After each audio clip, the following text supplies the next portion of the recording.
कविता के बहाने कवि कुंवर नारायण द्वारा लिखी गई काव्य संग्रह इन दिनों से लिया गया है।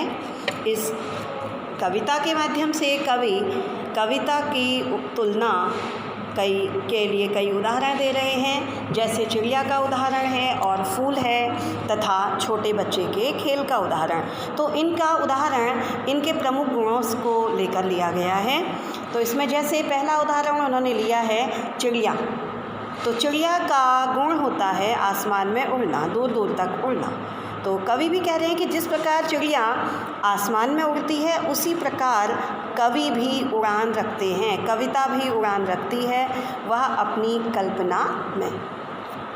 तो यहाँ पर कविता शुरू करते हैं बच्चों। इसका अर्थ, कविता एक उड़ान है चिड़िया के बहाने। कविता की उड़ान भला चिड़िया क्या जाने। कवि कह रहे हैं कि कविता भी उड़ान रखती है चिड़िया के बहाने, चिड़िया की तरह। जिस प्रकार चिड़िया अनंत आसमान में उड़ती है उसी प्रकार कविता भी कल्पना लोक में विचरण करती है। कविता की उड़ान भला चिड़िया क्या जाने, लेकिन किसी काव्य की उड़ान की तुलना चिड़िया की उड़ान से करना उचित नहीं है। क्यों? क्योंकि बाहर भीतर इस घर उस घर कविता के पंख लगा उड़ने के माने चिड़िया क्या जाने।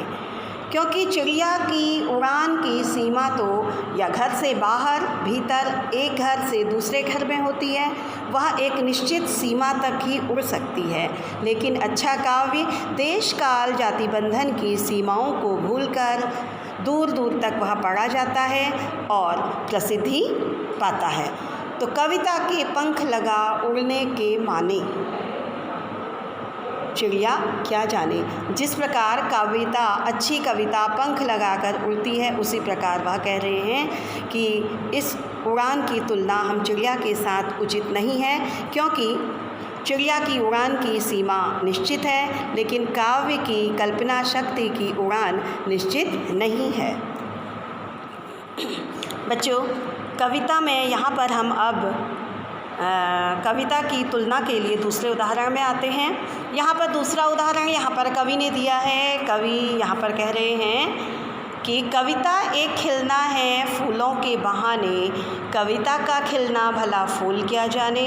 बाहर भीतर इस घर उस घर, बिना मुरझाए महकने के माने फूल क्या जाने।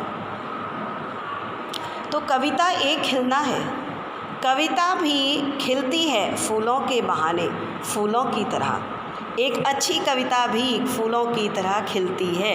यहाँ पर खिलने से तात्पर्य फूल का तो गुण है खिलना, लेकिन कविता के लिए उसका गुण है खिलना, अर्थात प्रसिद्धि पाना, प्रशंसा पाना।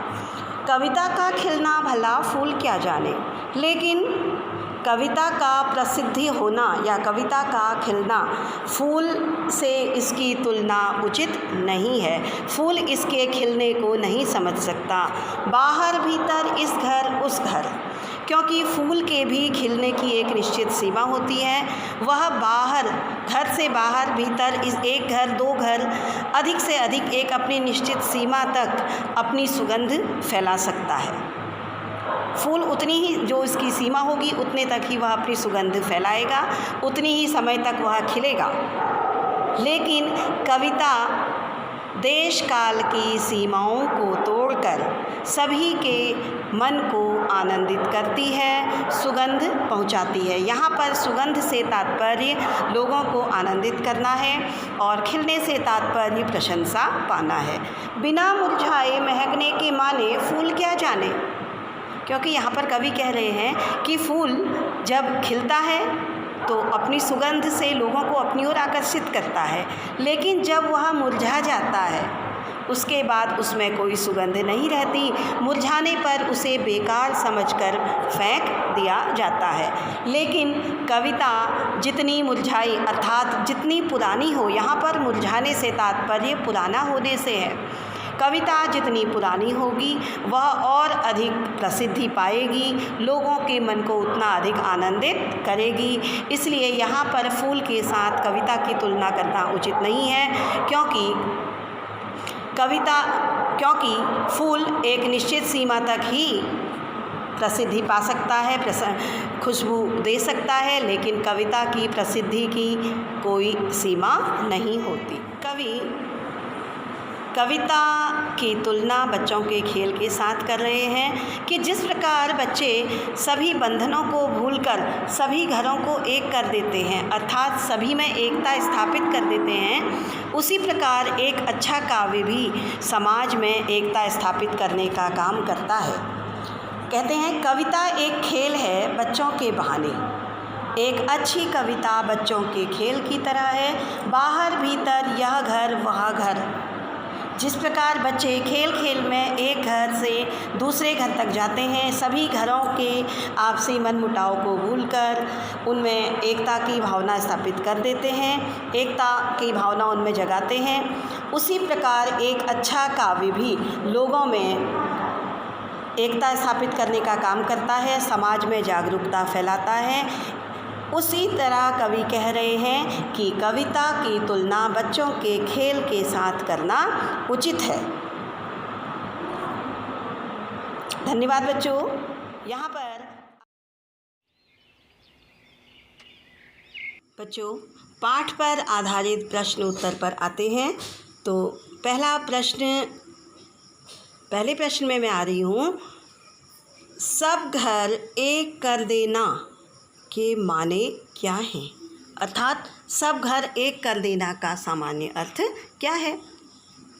उत्तर, सब घर एक कर देने के माने हैं सभी के साथ मिलजुल कर खेलना, रहना तथा सभी में एकता का भाव जगाना।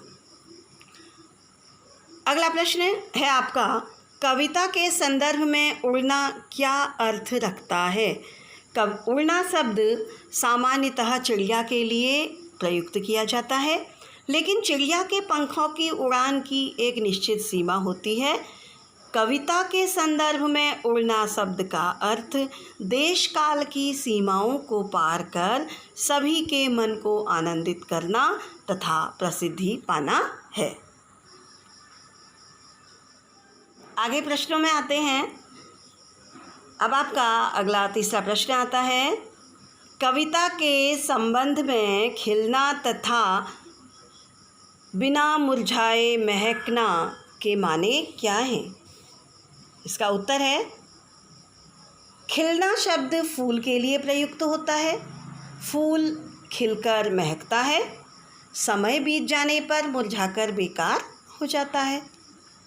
इस प्रकार फूल के खिलने और महकने की निश्चित सीमा होती है। अब हम आते हैं कविता के संदर्भ में खिलना और महकना क्या है। कविता के संदर्भ में खिलना तथा बिना मुरझाए महकना का अर्थ किसी काव्य का युगों युगों तक प्रसिद्धि पाना है, जो पुरानी होने पर और अधिक सहेज कर रखी